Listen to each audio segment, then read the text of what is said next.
The man who has become the slave of approval behaves like a dog.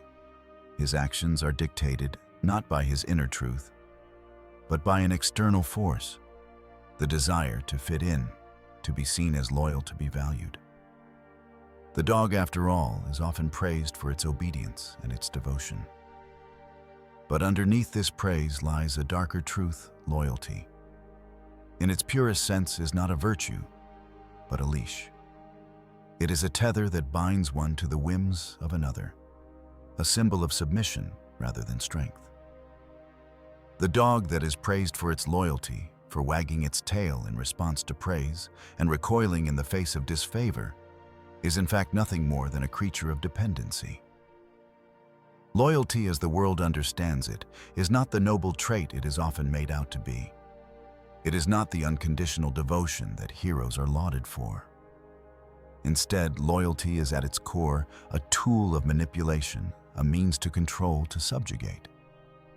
The man who gives loyalty freely without question is no better than the dog that rolls over on command. He is a slave to the opinions of others, driven not by his own values or beliefs, but by the whims of those around him.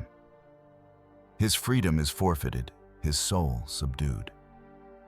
And in this surrender, he loses his voice, his power, and ultimately his sense of self.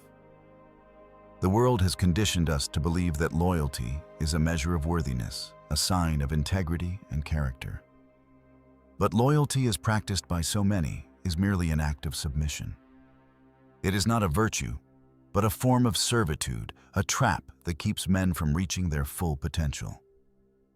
The man who seeks to please others, who lives to serve the needs and desires of those around him, is never truly free.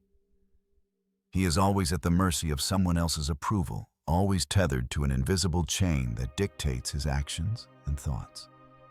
This form of loyalty is insidious because it wears the mask of virtue.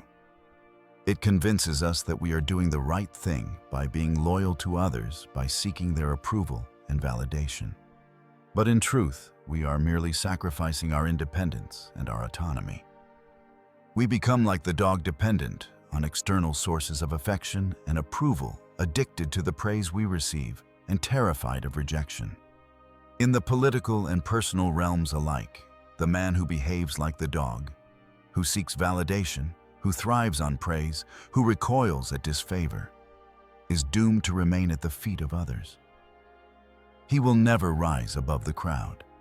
He will never lead, for leadership demands more than mere obedience.